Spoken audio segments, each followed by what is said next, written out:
नमस्कार दोस्तों, स्वागत है आपका आज के बहुत ही एक इम्पोर्टेंट वीडियो में। आज के वीडियो में हम बात करने वाले हैं सीटेट पेपर 2 के साइंस के बायोलॉजी एवं पेडागोजी के 50 मोस्ट इम्पोर्टेंट एमसीक्यूज के बारे में, जो कि आपके आने वाले सीटेट एग्जाम के लिए बहुत ही इम्पोर्टेंट होने वाला है। तो वीडियो में लास्ट तक बने रहें और अपनी तैयारी को आगे नेक्स्ट लेवल तक पहुंचाएं। तो बिना समय गवाए वीडियो को शुरू करते हैं। सबसे पहला क्वेश्चन आपसे पूछा गया है, पौधों में प्रकाश संश्लेषण के दौरान उत्पन्न होने वाली ऑक्सीजन का स्रोत क्या है? O2 का स्रोत क्या है? ऑप्शन है जल, कार्बन डाइऑक्साइड, ग्लूकोज या क्लोरोफिल। तो इस प्रश्न का जो राइट आंसर है वो है ऑप्शन है यानी जल। तो फोटोसिंथेसिस के दौरान का जो ऑक्सीजन उत्पन्न होती है उसका जो मुख्य स्रोत है वो है आपका H2O यानी जल। अब हम बढ़ते हैं अपने नेक्स्ट प्रश्न की ओर। पूछा गया, मानव शरीर में पाचन तंत्र यानी डाइजेस्टिव सिस्टम का वह हिस्सा जहाँ वसा का पूर्ण पाचन होता है यानी फैट का कंप्लीट डाइजेशन होता है, वह कौन सा है? आमाशय, बड़ी आंत, छोटी आंत या ग्रसिका। तो इस प्रश्न का राइट आंसर है ऑप्शन सी यानी छोटी आंत। छोटी आंत में ही भोजन का पूर्ण पाचन होता है और वसा का भी पूर्ण पाचन होता है यानी कंप्लीट डाइजेशन होता है। अब हम बढ़ते हैं प्रश्न संख्या 3 की ओर। पूछा गया, निम्नलिखित में से कौन सा कोशिका का पावर हाउस यानी power house of the cell कहलाता है और इसमें अपना स्वयं का डीएनए होता है? ऑप्शन है राइबोसोम, गाल्गी उपकरण, लाइसोसोम या माइटोकॉन्ड्रिया। तो इस प्रश्न का राइट आंसर है ऑप्शन डी यानी माइटोकॉन्ड्रिया। माइटोकॉन्ड्रिया को power house of the cell भी कहा जाता है। ठीक। अब हम बढ़ते हैं प्रश्न संख्या 4 की ओर। पूछा गया है, ईस्ट का उपयोग वाणिज्यिक स्तर पर अल्कोहल के उत्पादन में किया जाता है यानी अल्कोहल के प्रोडक्शन में, यह किस प्रक्रिया द्वारा होता है? अवायवीय श्वसन यानी एनाएरोबिक रेस्पिरेशन, वायवीय श्वसन यानी एरोबिक रेस्पिरेशन, वाष्पोत्सर्जन यानी ट्रांसपिरेशन या प्रकाश संश्लेषण यानी फोटोसिंथेसिस। तो इस प्रश्न का राइट आंसर है आपका ऑप्शन ए यानी एनाएरोबिक रेस्पिरेशन के द्वारा अल्कोहल का उत्पादन होता है। किसके उपयोग से? ईस्ट के उपयोग से। ठीक। अब हम बढ़ते हैं प्रश्न संख्या 5 की ओर। पूछा गया, एनसीएफ 2005 के अनुसार उच्च प्राथमिक स्तर पर विज्ञान शिक्षण का मुख्य उद्देश्य क्या होना चाहिए? ऑप्शन है वैज्ञानिक सिद्धांतों को याद करना, परीक्षाओं में उच्च अंक प्राप्त करना, शिक्षार्थियों को उनके परिवेश के साथ जोड़ना और खोजपूर्ण गतिविधियों में शामिल करना, या ऑप्शन डी केवल प्रयोगों पर ध्यान देना। तो इस प्रश्न का राइट आंसर है ऑप्शन सी यानी शिक्षार्थियों को उनके परिवेश के साथ जोड़ना और खोजपूर्ण गतिविधियों में शामिल करना। ठीक।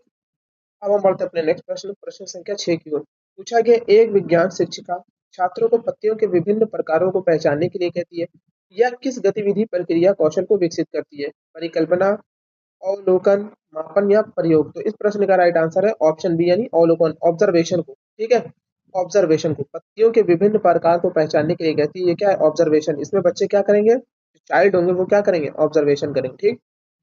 अब हम बढ़ते हैं प्रश्न संख्या 7 की ओर। पूछा गया, मानव हृदय में ऑक्सीजन युक्त और ऑक्सीजन रहित यानी कि ऑक्सीजन जिसमें प्रेजेंस है और ऑक्सीजनेटेड यानी डीऑक्सीजनेटेड। ऑक्सीजनेटेड का मतलब होता है जिसमें O2 होता है और डीऑक्सीजनेटेड का मतलब होता है जिसमें O2 नहीं होता है। ठीक है। रक्त रक्त को मिलने से रोकने के लिए संरचना क्या होती है? कौन सी संरचना है जो कि ऑक्सीजनेटेड ब्लड और डीऑक्सीजनेटेड ब्लड को मिलने से रोकती है? धमनियां यानी आर्टरीज, शिरा यानी वेन्स, कपाट, वॉल्स या सेप्टम या केशिकाएं। तो इस प्रश्न का राइट आंसर है ऑप्शन सी यानी जो वॉल्स होती हैं या सेप्टम, ये ऑक्सीजनेटेड ब्लड को डीऑक्सीजनेटेड ब्लड से मिलने से रोकती है। ठीक। अब हम बढ़ते हैं प्रश्न संख्या 8 की ओर। पूछा गया, निम्नलिखित में से कौन सा एक परजीवी पैरासाइटिक पौधे का उदाहरण है यानी कि पैरासाइटिक प्लांट है? गटपॉली यानी पिचर प्लांट, अमरबेल यानी कस्कुटा, विनस फ्लाईट्रैप या गुलाब। तो इस प्रश्न का राइट आंसर है ऑप्शन बी यानी अमरबेल। अमरबेल क्या है? कस्कुटा एक पैरासाइटिक प्लांट है। ठीक। अब हम बढ़ते हैं प्रश्न संख्या 9 की ओर। पूछा गया है, मानव श्वसन तंत्र में गैसों का आदान प्रदान यानी O2 और CO2 यानी ऑक्सीजन और कार्बन डाइऑक्साइड मुख्य रूप से कहाँ होता है? ऑप्शन है श्वास नली, ब्रोंकाई, पुपिका या नासा गुहा। तो इस प्रश्न का राइट आंसर है आपका ऑप्शन सी यानी एल्वियोली में। किसमें? एल्वियोली। बट जो आपके इंसेक्ट्स होते हैं यानी कीड़े मकोड़े या कॉकरोच, उनमें ट्रैकिया के द्वारा ये होता है। किसका? गैसों का आदान प्रदान जो होता है वो ट्रैकिया के द्वारा। कोई भी इंसेक्ट हो गया या कॉकरोच, ठीक है, जो भी इंसेक्ट होता है। ठीक। अब हम बढ़ते हैं प्रश्न संख्या 10 की ओर। रंध्रों यानी स्टोमेटा के खुलने और बंद होने की प्रक्रिया किसके द्वारा नियंत्रित होती है यानी कंट्रोल होती है? ऑप्शन है गार्ड कोशिकाएं, एपिडर्मिस, जाइलम या फ्लोएम। तो इस प्रश्न का राइट आंसर है ऑप्शन ए यानी गार्ड कोशिकाओं के द्वारा। किसके द्वारा? गार्ड सेल्स के द्वारा जो स्टोमेटा होता है जिसके थ्रू गैसों का एक्सचेंज होता है, उसके बंद और खुलने होने की जो प्रक्रिया है वो किसके द्वारा कंट्रोल होती है? अपना गार्ड कोशिका, यानी ऑप्शन ए आपका राइट आंसर। अब हम बढ़ते हैं प्रश्न संख्या 11 की ओर। पूछा गया निम्नलिखित में से कौन सा हार्मोन लड़ो या उड़ो, फाइट और फ्लाइट प्रतिक्रिया के लिए जिम्मेदार है? इंसुलिन, थायरॉक्सिन, एड्रेनलिन या टेस्टोस्टेरोन? तो इस प्रश्न का राइट आंसर है आपका ऑप्शन सी। ऑप्शन सी यानी एड्रेनलिन हार्मोन जो होता है वो किससे निकलता है? एड्रिनल ग्लैंड से। एड्रिनल ग्लैंड क्या है? एक टाइप की इंडोक्राइन ग्लैंड होती है जिससे एड्रेनलिन हार्मोन निकलता है, जिसको हम फाइट और फ्लाइट भी कहते हैं। ठीक है। अब हम बढ़ते हैं प्रश्न संख्या 12 की ओर। पूछा गया है विज्ञान में रचनात्मक मूल्यांकन यानी फॉर्मेटिव असेसमेंट का मुख्य उद्देश्य क्या है? छात्रों को ग्रेड देना, छात्रों की कमियों की पहचान और सुधार प्रदान करना, वर्ष के अंत में परीक्षा लेना, छात्रों के बीच प्रतिस्पर्धा बढ़ाना? तो इस प्रश्न का राइट आंसर है ऑप्शन बी, यानी छात्रों की कमी जो होती है उनकी पहचान करना और सुधार प्रदान करना। ऑप्शन बी आपका राइट आंसर है। अब हम बढ़ते हैं प्रश्न संख्या 13 की ओर। पूछा गया निम्नलिखित में से कौन सा कथन धमनियों यानी आर्टरीज के बारे में सही है? इनकी दीवारें पतली होती हैं, इनमें वॉल्व होते हैं, ये रक्त को हृदय से शरीर के विभिन्न भागों में ले जाती हैं, या फिर ये रक्त को शरीर से हृदय की ओर ले जाती हैं? तो इस प्रश्न का राइट आंसर है ऑप्शन सी, ये रक्त को यानी ब्लड को हार्ट से बॉडी के अलग अलग पार्ट्स तक पहुंचाने का काम करती हैं। कौन? आपकी आर्टरीज। ऑप्शन सी आपका राइट आंसर है। अब हम बढ़ते हैं प्रश्न संख्या 14 की ओर। पूछा गया जब एक आलू के टुकड़े पर आयोडीन की कुछ बूंदे डालते हैं तो यह नीला काला ब्लू ब्लैक हो जाता है। यह किसकी उपस्थिति को यानी किसके प्रेजेंस को दर्शाता है? प्रोटीन, वसा, स्टार्च या विटामिन? तो इस प्रश्न का राइट आंसर है ऑप्शन सी, यानी स्टार्च को। किसको दर्शाता है? स्टार्च को। यानी आलू के ऊपर जब आप आलू के किसी टुकड़े पर आयोडीन की बूंदे डालते हैं, ड्रॉप डालते हैं, तो ये ब्लू ब्लैक हो जाता है। ये किसके प्रेजेंस को दर्शा रहा है? स्टार्च के प्रेजेंस को। ठीक है। अब हम बढ़ते हैं प्रश्न संख्या 15 की ओर। फलीदार पौधों यानी लेग्यूमिनस प्लांट की जड़ों में पाए जाने वाले राइजोबियम बैक्टीरिया का मुख्य कार्य क्या है? प्रकाश संश्लेषण, वायुमंडलीय यानी एटमॉस्फेरिक नाइट्रोजन का स्थिरीकरण यानी फिक्सेशन, जल का अवशोषण या मृदा को उपजाऊ बनने से रोकना? तो इस प्रश्न का राइट आंसर है ऑप्शन बी, वायुमंडलीय नाइट्रोजन का स्थिरीकरण करना यानी नाइट्रोजन फिक्सेशन करना। किसका काम है? राइजोबियम बैक्टीरिया का काम है। ठीक। अब हम बढ़ते हैं प्रश्न संख्या 16 की ओर। पूछा गया है विज्ञान की कक्षा में ओपन एंडेड प्रश्न पूछने का क्या लाभ है? ऑप्शन ए, यह केवल एक सही उत्तर की ओर ले जाता है, या अपसारी सोच यानी डाइवर्जेंट थिंकिंग को बढ़ावा देता है, या समय बचाता है, या मूल्यांकन में आसान होता है? तो इस प्रश्न का राइट आंसर है ऑप्शन बी, या अपसारी सोच यानी डाइवर्जेंट थिंकिंग को बढ़ावा देता है। कौन? ओपन एंडेड प्रश्न। अब हम बढ़ते हैं प्रश्न संख्या 17 की ओर। पूछा गया निम्नलिखित में से कौन सा एक रोग प्रोटोजोआ के कारण होता है और मच्छरों द्वारा फैलता है? किसके द्वारा? मच्छरों द्वारा। टाइफाइड, हैजा, मलेरिया या टीबी यानी तपेदिक? तो इस प्रश्न का राइट आंसर है ऑप्शन सी, मलेरिया जो होता है वो आपके मच्छर के द्वारा होता है, जो कि एक प्रोटोजोआ है, एक टाइप का क्या है? प्रोटोजोआ है। अब हम बढ़ते हैं अपने नेक्स्ट प्रश्न, प्रश्न संख्या 18 की ओर। पूछा गया है पारिस्थितिकी तंत्र में यानी इकोसिस्टम में ऊर्जा का प्रवाह हमेशा कैसा होता है? बहुदिशात्मक, चक्रीय, एक दिशीय यानी यूनिडायरेक्शनल या द्विदिशीय? तो इस प्रश्न का राइट आंसर है ऑप्शन सी, यानी एक दिशीय, यूनिडायरेक्शनल होता है। ठीक है। ऊर्जा का जो प्रवाह होता है इकोसिस्टम में वो एक दिशीय होता है। अब हम बढ़ते हैं प्रश्न संख्या 19 की ओर। पूछा गया मानव शरीर की सबसे बड़ी ग्रंथि कौन सी है जो पित्त यानी बाइल जूस स्रावित करती है? अग्नाशय, यकृत, थायराइड या पीयूष ग्रंथि? तो इस प्रश्न का राइट आंसर है ऑप्शन बी, यानी लीवर। लीवर जो होती है वो लार्जेस्ट ग्लैंड है ह्यूमन बॉडी की, जिसमें बाइल जूस का सिक्रेशन होता है। ठीक। अब हम बढ़ते हैं प्रश्न संख्या 20 की ओर। पूछा गया कोशिका विभाजन यानी सेल डिवीजन की वह प्रक्रिया जिसके द्वारा युग्मक यानी गैमेट्स बनते हैं उन्हें क्या कहलाती है? समसूत्री विभाजन, अर्धसूत्री विभाजन, विखंडन या मुकुलन यानी बडिंग? मुकुलन को क्या कहते हैं? बडिंग। और विखंडन को क्या कहते हैं? फिजन। ठीक है। तो इस प्रश्न का राइट आंसर है ऑप्शन बी, यानी अर्धसूत्री विभाजन। क्या होता है? अर्धसूत्री विभाजन, युग्मक बनते हैं इससे। अब हम बढ़ते हैं प्रश्न संख्या 21 की ओर। पूछा गया एक छात्र मानता है कि भारी वस्तुएं हल्की वस्तुओं की तुलना में तेजी से गिरती है। एक विज्ञान शिक्षक को इस वैकल्पिक अवधारणा यानी मिसकॉन्सेप्शन को कैसे संबोधित करना चाहिए? ऑप्शन ए, उसे सीधे सही उत्तर बताना चाहिए, उसे प्रयोग करके और खुद निष्कर्ष निकालने के अवसर देने चाहिए, उसे डांटना चाहिए, इस पर ध्यान नहीं देना चाहिए? तो इस प्रश्न का राइट आंसर है ऑप्शन बी, उसे प्रयोग करने और खुद निष्कर्ष यानी इसका कंक्लूजन खुद से निकालने के अवसर देना चाहिए। ठीक है। अब बढ़ते हैं प्रश्न संख्या 22 की ओर। पूछा गया निम्नलिखित में से कौन सा पादप हार्मोन फलों को पकाने यानी राइपनिंग ऑफ फ्रूट में मदद करता है? ऑक्सीन, जिबरेलिन, साइटोकाइनिन या एथिलीन? एथिलीन। इस प्रश्न का राइट आंसर है ऑप्शन डी, यानी एथिलीन जो होता है वो फलों को पकाने के लिए मदद करता है। ठीक है, अब हम बढ़ते हैं प्रश्न संख्या 23 की ओर। मेंडल ने अपने अनुवांशिकता के प्रयोग के लिए किस पौधे को चुना था? गुलाब, मटर, सरसों या गेहूं? तो इस प्रश्न का राइट आंसर है ऑप्शन बी, यानी मटर को। मटर को चुना था इन्होंने आनुवंशिकता के प्रयोगों के लिए। अब हम बढ़ते हैं प्रश्न संख्या 24 की ओर। पूछा गया है, किस खाद्य श्रृंखला यानी फूड चेन में उत्पादकों यानी प्रोड्यूसर से शाकाहारियों यानी हर्बीवोरस तक औसतन कितनी ऊर्जा स्थानांतरित होती है, ट्रांसफर होती है? 1%, 10%, 50% या भी 90%? तो इस प्रश्न का राइट आंसर है ऑप्शन बी, यानी 10% ऊर्जा जो है वो ट्रांसफर होती है कहाँ से? प्रोड्यूसर से हर्बीवोर्स की ओर। ठीक, अब हम बढ़ते हैं प्रश्न संख्या 25 की ओर। पूछा गया, विज्ञान शिक्षण में प्रोजेक्ट विधि यानी प्रोजेक्ट मेथड किस दर्शन पर आधारित है? आदर्शवाद, यथार्थवाद, प्रयोजनवाद या अस्तित्ववाद? इस प्रश्न का राइट आंसर है ऑप्शन सी, यानी प्रयोजनवाद यानी प्रैग्मेटिज्म पे। ठीक है, अब आते हैं नेक्स्ट क्वेश्चन, प्रश्न संख्या 26 पे। मनुष्य में गुर्दे यानी किडनी किस तंत्र का हिस्सा है? पोषण, श्वसन, सर्जन यानी एक्सक्रीशन या परिवहन? तो इस प्रश्न का राइट आंसर है ऑप्शन सी, यानी एक्सक्रीटरी सिस्टम का। जो किडनी है ये एक्सक्रीटरी सिस्टम का पार्ट होती है जो कि वेस्ट मटेरियल को रिमूव करने में हेल्प करती है बॉडी से। अब हम बढ़ते हैं प्रश्न संख्या 27 की ओर। पूछा गया, जब दो जीव एक साथ रहते हैं, दो जीव एक साथ रहते हैं और दोनों एक दूसरे को लाभ पहुंचाते हैं यानी प्रॉफिट, ठीक है, तो इस बेनिफिट पहुंचाते हैं, तो इस संबंध को क्या कहा जाता है? परजीविता, सहजीविता, मृत्योपजीविता या परभक्षण? तो इस प्रश्न का राइट आंसर है आपका ऑप्शन बी, सहजीविता कहा जाता है। जब दो जीव एक साथ रहते हैं, दो जीव एक साथ रहते हैं और दोनों को ही बेनिफिट होता है उससे, यानी एक दूसरे को बेनिफिट पहुंचाते हैं, तो उसे हम सहजीविता कहते हैं, सिम्बायोसिस। ठीक, अब हम बढ़ते हैं प्रश्न संख्या 28 की ओर। पौधों में जल और खनिजों का परिवहन परिवहन किसके द्वारा होता है? फ्लोएम, जाइलम, रंध्र या कैल्शियम या कैबियम कैनबियम के द्वारा? तो इस प्रश्न का राइट आंसर है ऑप्शन बी, जाइलम के द्वारा। वाटर और मिनरल का जो परिवहन होता है, ट्रांसपोर्टेशन होता है प्लांट्स में, वो जाइलम के द्वारा होता है। जाइलम एक टाइप का क्या है? टिश्यू है। ठीक, प्रश्न संख्या 29 की ओर बढ़ते हैं। पूछा गया, विज्ञान की प्रकृति यानी नेचर ऑफ साइंस के बारे में निम्नलिखित में से कौन सा कथन सही है? विज्ञान हमेशा पूर्ण और निश्चित होता है। वैज्ञानिक ज्ञान अस्थायी और परिवर्तनशील है। विज्ञान केवल तथ्यों का संग्रह है। वैज्ञानिक कभी गलती नहीं करते। तो इस प्रश्न का राइट आंसर है ऑप्शन बी, यानी वैज्ञानिक ज्ञान जो होता है वो अस्थायी और परिवर्तनशील होता है, यानी परिवर्तित होता रहता है। ज्ञान जो है बेटा वो हमेशा से चेंज होता रहता है। अब हम बढ़ते हैं प्रश्न संख्या 30 की ओर। पूछा गया, अम्ल वर्षा यानी कि एसिड रेन मुख्य रूप से किन गैसों के उत्सर्जन के कारण होती है?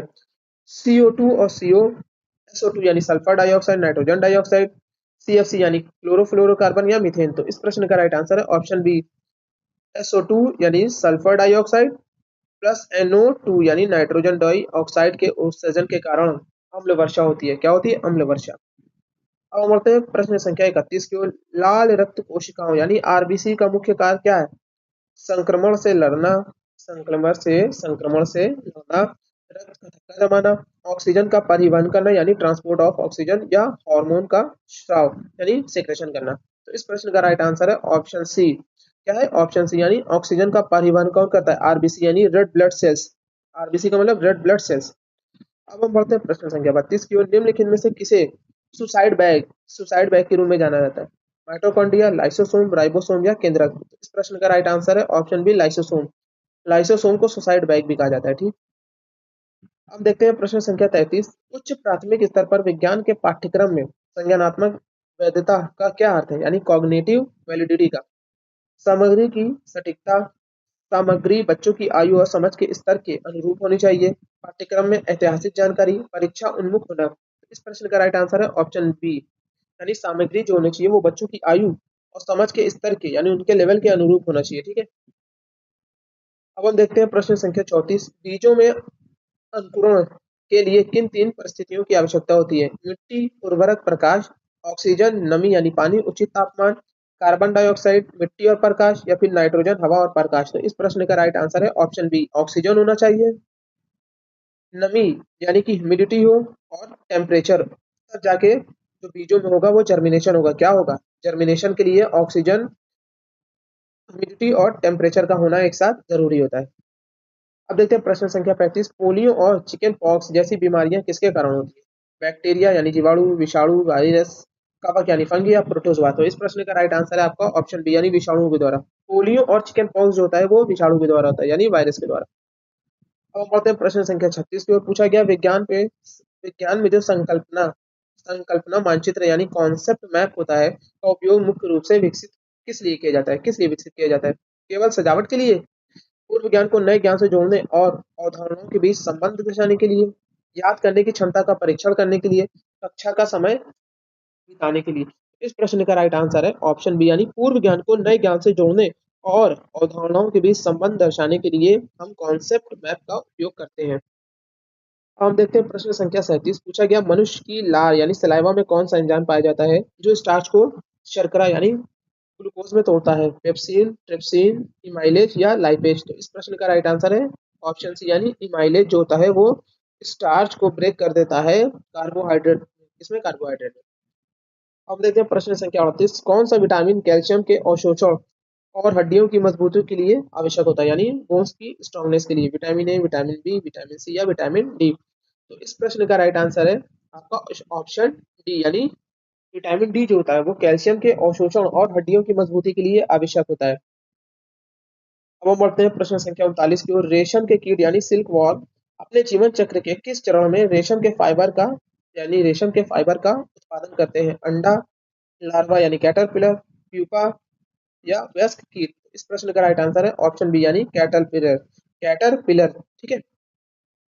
अब हम देखते हैं प्रश्न संख्या 40। पूछा गया निम्नलिखित में से कौन सा एक रिन्यूएबल यानी नवीकरणीय ऊर्जा का स्रोत है? कोयला, पेट्रोलियम, प्राकृतिक गैस या पवन ऊर्जा यानी विंड एनर्जी? तो इस प्रश्न का राइट आंसर है पवन ऊर्जा जो है वो रिन्यूएबल रिसोर्स है। ठीक है, इसको हम रिन्यू कर सकते हैं, बट ये सब जो होते हैं ऑप्शन कोयला, पेट्रोलियम, प्राकृतिक गैस यानी नेचुरल गैस, ये सब क्या है? नॉन रिन्यूएबल है। ठीक है, लिमिटेड है। अब हम देखते हैं प्रश्न संख्या 41। विज्ञान कक्षा में एक दृष्टिबाधित यानी विजुअल इम्पेयर्ड छात्र यानी शिक्षक को क्या करना चाहिए? उसे प्रयोगों से बाहर कर देना चाहिए, स्पर्शनीय और श्रव्य यानी टैक्टाइल एंड ऑडिटरी ऑडिटरी सामग्री का उपयोग करना चाहिए, केवल लिखित नोट्स देने चाहिए या उसे पीछे बैठाना चाहिए? इस प्रश्न का राइट आंसर है ऑप्शन बी यानी स्पर्शनीय और श्रव्य सामग्री का उपयोग करना चाहिए। ठीक है। अब हम देखते हैं प्रश्न संख्या 42। पूछा गया मानव कंकाल तंत्र में यानी स्केलेटन सिस्टम में कंदुक खलिका संधि यानी बॉल एंड सॉकेट जॉइंट कहाँ पाई जाती है? घुटनों में, कोहनी में, शोल्डर में या खोपड़ी में? तो ये बहुत ही इजी क्वेश्चन है। इस प्रश्न का जो राइट आंसर होगा वो होगा आपका ऑप्शन नंबर सी यानी कंधों में। ठीक है, घुटनों में भी पाई जाती है। इसमें दोनों ऑप्शन मुझे सही लग रहे हैं क्योंकि जो आपकी बॉल एंड सॉकेट जॉइंट होती है वो आपके शोल्डर में भी पाई जाती है, चारों डायरेक्शन में ऐसे से ग्लाइड करती है और घुटनों में भी पाई जाती है। अब हम बढ़ते हैं प्रश्न संख्या 43 की ओर। रक्त का कौन सा घटक चोट लगने पर रक्त का थक्का यानी क्लॉटिंग ऑफ ब्लड जमाने में मदद करता है? आरबीसी यानी red blood cell, WBC white blood cells, platelets या प्लाज्मा? इस प्रश्न का राइट आंसर है आपका ऑप्शन सी प्लेटलेट्स जो होता है वो क्लॉटिंग ऑफ ब्लड में हेल्प करता है। अब देखते हैं प्रश्न संख्या 44। ओजोन परत यानी ओजोन लेयर सूर्य से आने वाली किन हानिकारक किरणों से पृथ्वी की रक्षा करती है? इंफ्रारेड किरणें, पैराबैंगनी किरणें, एक्सरे या गामा किरणें? तो इस प्रश्न का राइट आंसर है ऑप्शन बी यानी पैराबैंगनी किरणों से रक्षा कौन करता है? Ozone layer. ठीक है, अल्ट्रावायलेट रे। हम देखते हैं प्रश्न संख्या 45। विज्ञान मेलों यानी साइंस फेयर के आयोजन का मुख्य उद्देश्य क्या होता है? छात्रों को नगद पुरस्कार देना, छात्रों में वैज्ञानिक दृष्टिकोण, रचनात्मकता और नवाचार को बढ़ावा देना, केवल विद्यालय का प्रचार करना, शिक्षकों का मूल्यांकन करना? तो इस प्रश्न का राइट आंसर है आपका ऑप्शन बी यानी कि छात्रों में वैज्ञानिक दृष्टिकोण, रचनात्मकता यानी क्रिएटिविटी और नवाचार को बढ़ावा देना। अब हम देखते हैं प्रश्न संख्या 46। एक कोशिकीय यानी यूनिसेलुलर जीव यानी ऑर्गेनिज्म जैसे अमीबा में भोजन ग्रहण करने की प्रक्रिया को क्या कहा जाता है? फाइगोसाइटोसिस, एक्सोसाइटोसिस, प्लाज्मोलाइसिस या विखंडन? तो इस प्रश्न का राइट आंसर है ऑप्शन ए फाइगोसाइटोसिस। ठीक है, विखंडन नहीं है, विखंडन का मतलब फिजन होता है, ये तो अलग होते हैं ना। ऑप्शन ए आपका राइट आंसर। अब हम देखते हैं प्रश्न संख्या 47। वह ग्रंथि यानी वो ग्लैंड जो मानव शरीर में अन्य सभी ग्रंथि यानी अंतःस्रावी ग्रंथियों के कार्य को नियंत्रित करती है यानी जो भी इंडोक्राइन ग्लैंड होती हैं उनको कंट्रोल कौन सी ग्लैंड करती है? थायराइड, एड्रेनल, पीयूष ग्रंथि यानी पिट्यूटरी ग्लैंड या अग्नाशय? तो इस प्रश्न का राइट आंसर है पीयूष ग्रंथि। पिट्यूटरी ग्लैंड जो होती है वो सारी इंडोक्राइन ग्लैंड को कंट्रोल करती है। दैट्स वाई कि पिट्यूटरी ग्लैंड को हम कहते हैं मास्टर ग्लैंड। क्या कहते हैं? मास्टर ग्लैंड कहा जाता है पिट्यूटरी ग्लैंड को। अब हम देखते हैं प्रश्न संख्या 48 की ओर। कौन सा जंतु अपने परिवेश के अनुसार अपना रंग बदलने के लिए प्रसिद्ध है? पेंगुइन, ध्रुवीय भालू यानी पोलर बियर, गिरगिट या ऊंट? इस प्रश्न का राइट आंसर है आपका गिरगिट यानी कैमेलियन जो होता है वो परिवेश के अनुसार यानी हैबिटेट के अनुसार अपना रंग बदल लेता है, कलर चेंज कर लेता है। और देखते हैं प्रश्न संख्या 49। वायुमंडल में नाइट्रोजन गैस का प्रतिशत लगभग कितना है? 21%, 0.03%, 78 या 1%? तो इस प्रश्न का राइट आंसर है ऑप्शन सी। ऑक्सीजन जो है बेटा वो आपका 21% है, ठीक है। और जो आपका कार्बन है वो 0.03% है, ठीक। सबसे ज्यादा कौन है? नाइट्रोजन। अब हम बढ़ते हैं अपने आज के लास्ट प्रश्न की ओर, यानी प्रश्न संख्या 50 की ओर। पूछा गया खोज खोज उपागम यानी इंक्वायरी अप्रोच में शिक्षक यानी टीचर की क्या भूमिका होती है, ठीक है। ऑप्शन है ज्ञान का मुख्य स्रोत, एक तानाशाह, सुविधा दाता यानी फैसिलिटर और मार्गदर्शक, या एक निष्क्रिय पर्यवेक्षक। तो इस प्रश्न का राइट आंसर है आपका ऑप्शन सी। जो टीचर है उसकी इंक्वायरी अप्रोच में क्या है? एक फैसिलिटेटर और एक मार्गदर्शक है। तो ये थे आपके बायोलॉजी के सीटेट के पेपर 2 के 50 मोस्ट इंपॉर्टेंट एमसीक्यूज। इसमें से कोई ना कोई प्रश्न आपके पेपर में जरूर आने वाला है। तो इस वीडियो को देखकर आपको ये पता चला होगा कि आपकी तैयारी सही दिशा में जा रही है नहीं। तो आई होप कि ये वीडियो आपको नॉलेजेबल लगी हो। तो वीडियो को लाइक करें और चैनल को सब्सक्राइब करें।